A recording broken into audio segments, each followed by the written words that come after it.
So a few years...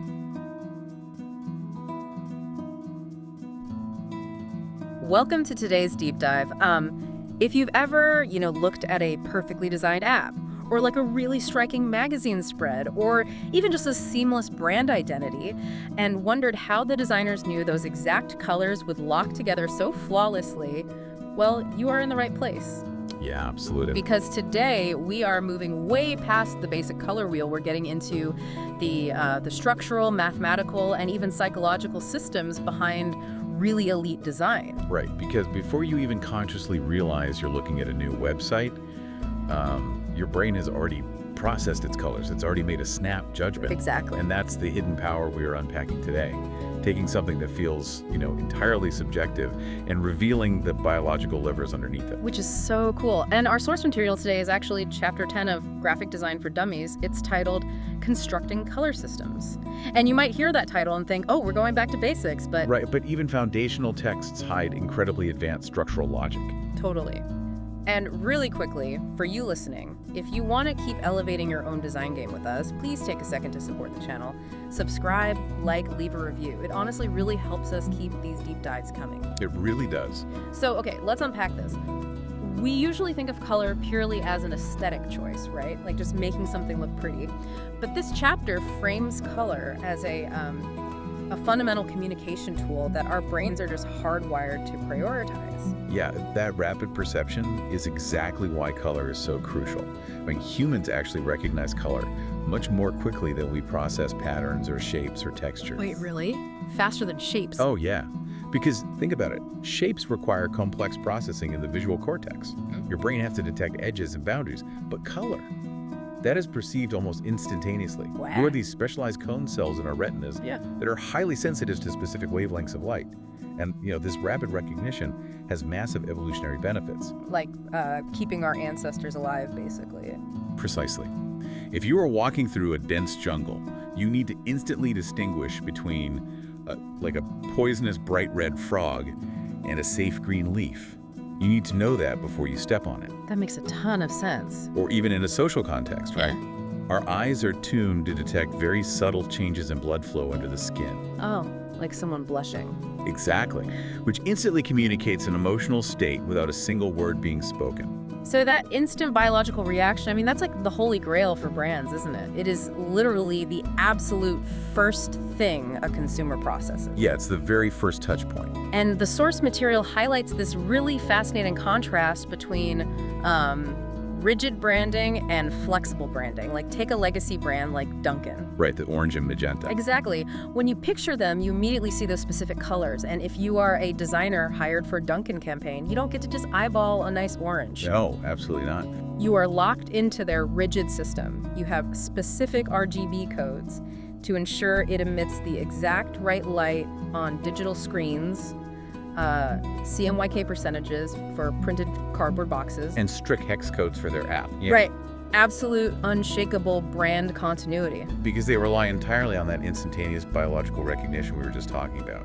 But, the text also explores what happens when a brand is so structurally sound that it deliberately breaks that rule. Okay, how so? Well, consider the Nike by You campaign. Nike essentially just hands over the role of designer to the customer. Oh, right, where you build your own shoe. Yeah, you go online and completely change the colorway, the primary panels, the laces, the swoosh itself. I mean, you can make it neon green and purple if you want. Which completely throws brand color continuity right out the window. It does. But the reason Nike can survive that extreme color flexibility is that their shape, the swoosh, is so universally embedded in our culture. So the shape takes over the heavy lifting. Exactly. It proves that if your core structural design is strong enough, you can relinquish color control.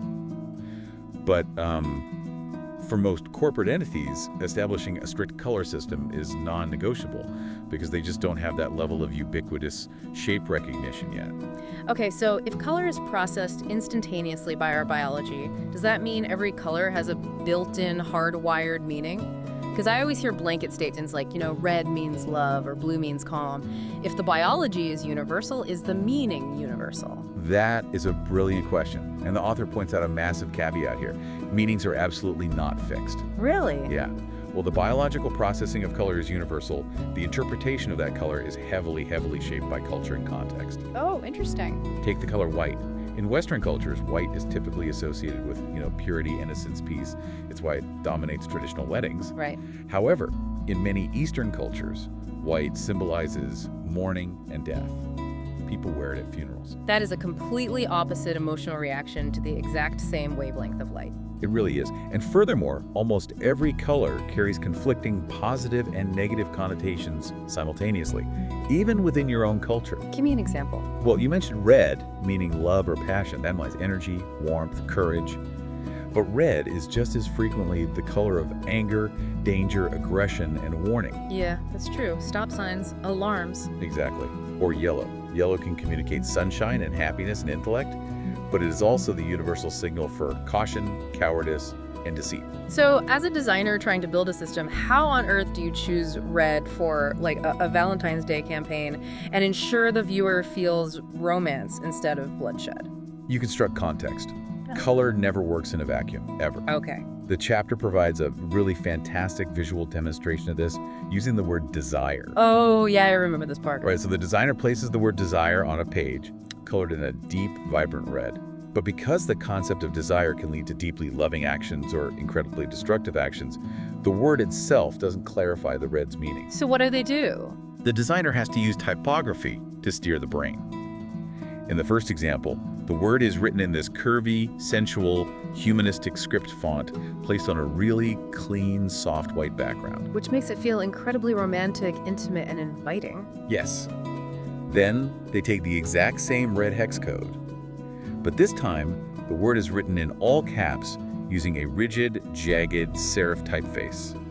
The letters are inconsistently spaced, giving it this sort of erratic rhythm. Oh, wow.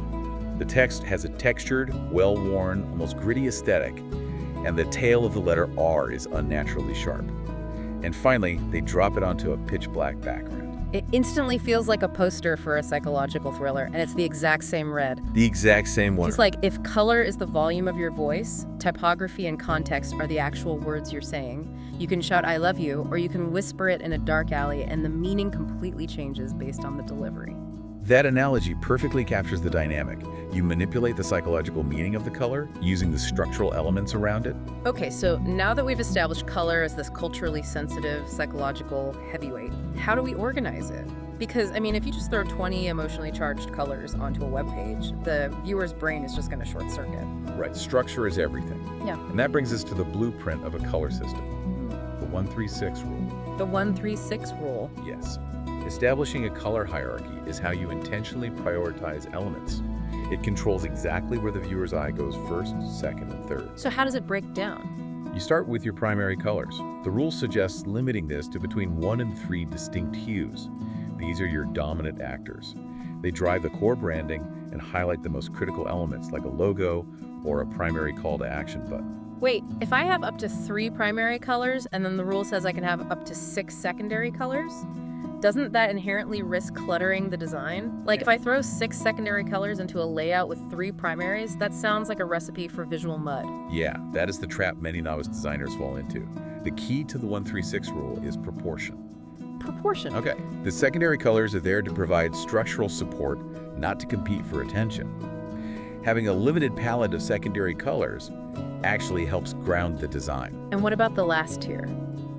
Think of tertiary colors, that final tier, as the background layer. They are the quiet workers, usually very muted.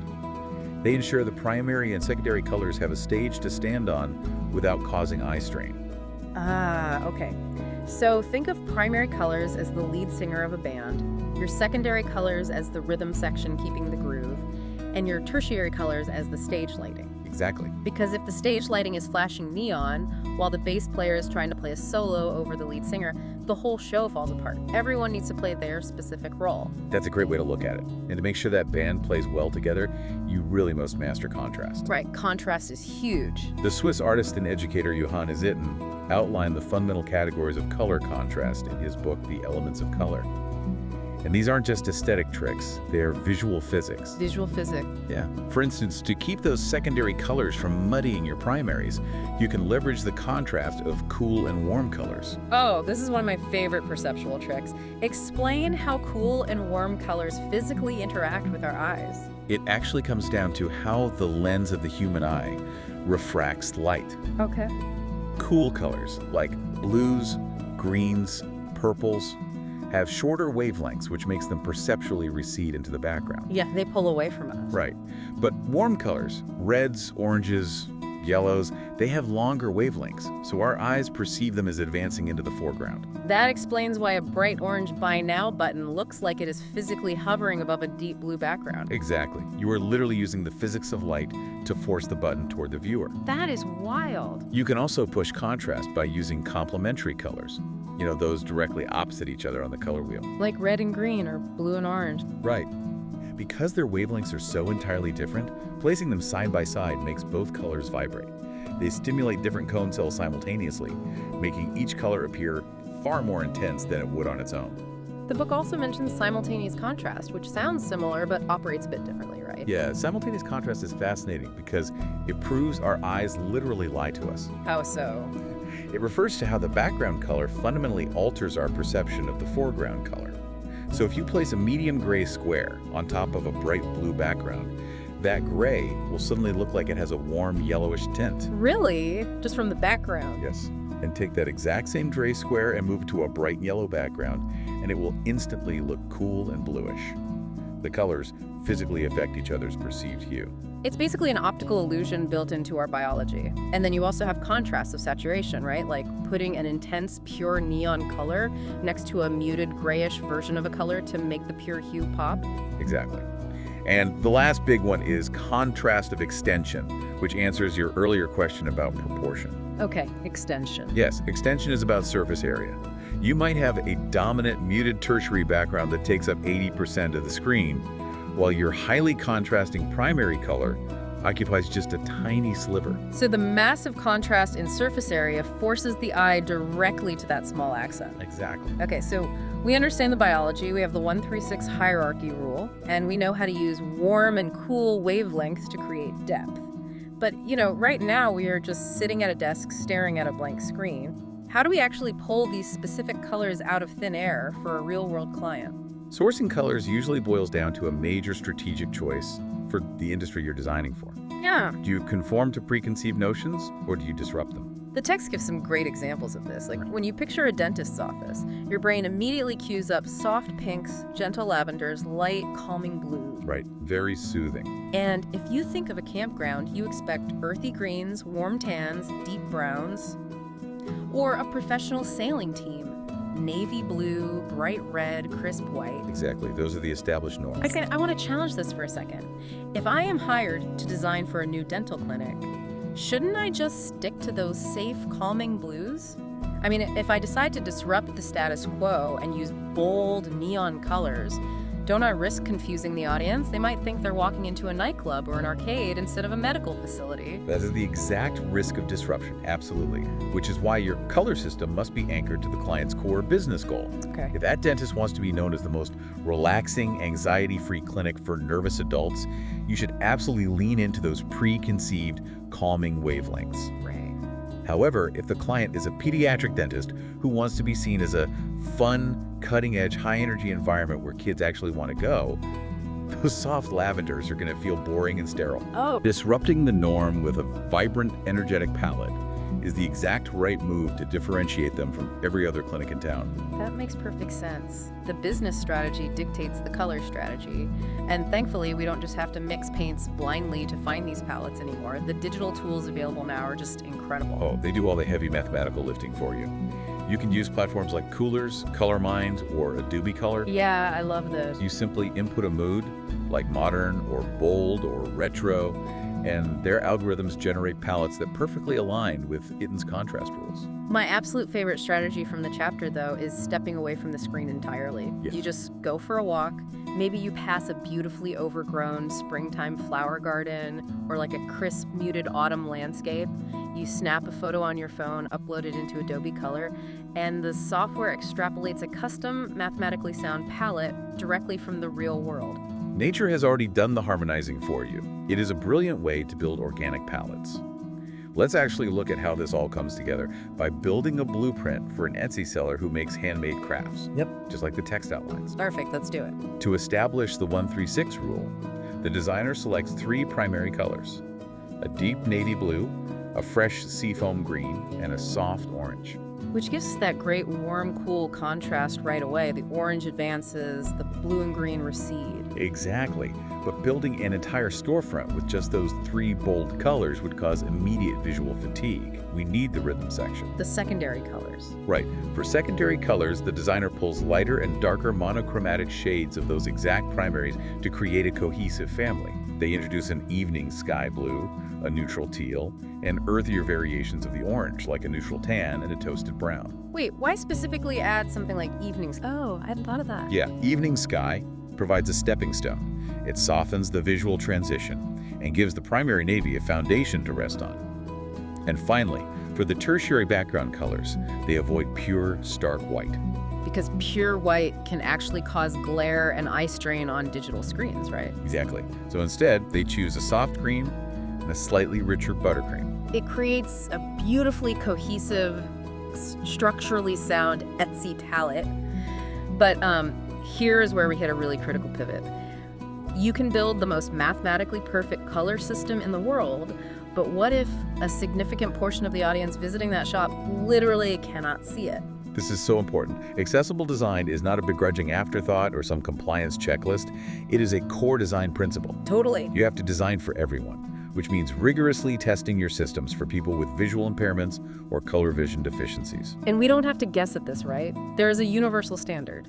Yes, the Web Content Accessibility Guidelines, commonly known as WCAG. They dictate the exact mathematical contrast required between your text and your background to ensure legibility. I know WCAG has strict tiers for this, like level AA versus level AAA. How drastic is the leap in contrast between the two, and how is it even measured? It's measured by relative luminance, which is essentially calculating how much light the background color emits compared to how much light the text color emits. Okay. For the baseline level AA, you need a contrast ratio of at least 4.5 to 1 for normal size text. 4.5 to 1. Got it. If your text is large, say a massive headline, you could drop that ratio to 3 to 1. But if you want the gold standard, level AAA, that normal text ratio jumps significantly to 7 to 1. Wow. Let's apply that math to our Etsy palette. Because think about the last time you were standing outside in the bright sun trying to read a restaurant menu on your phone, and the designer used light gray text on a white background. It's infuriating, right? It's the worst. You can't read a thing because the relative luminance is too similar. Exactly the problem WCAG prevents.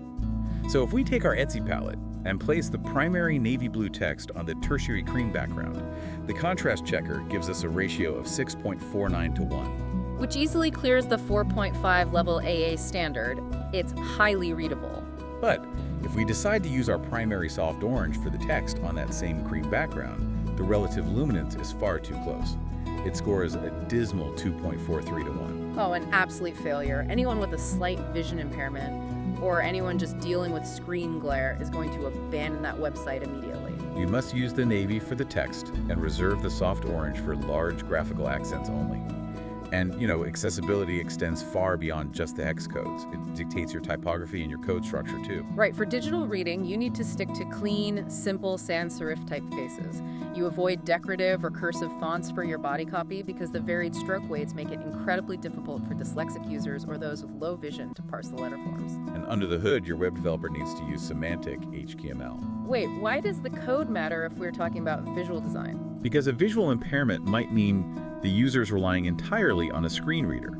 A software that reads the website out loud. Right, of course. If your code just uses visual cues to make text big and bold, the screen reader doesn't know it's a headline. Semantic HTML uses proper tags to tell the software, this is the main title, this is a bulleted list, this is a navigation menu. That is so crucial. You also must include descriptive alt text for every image so the user knows what is being displayed, and ensure the entire site can be navigated using only the tab key on a keyboard for users with motor disabilities.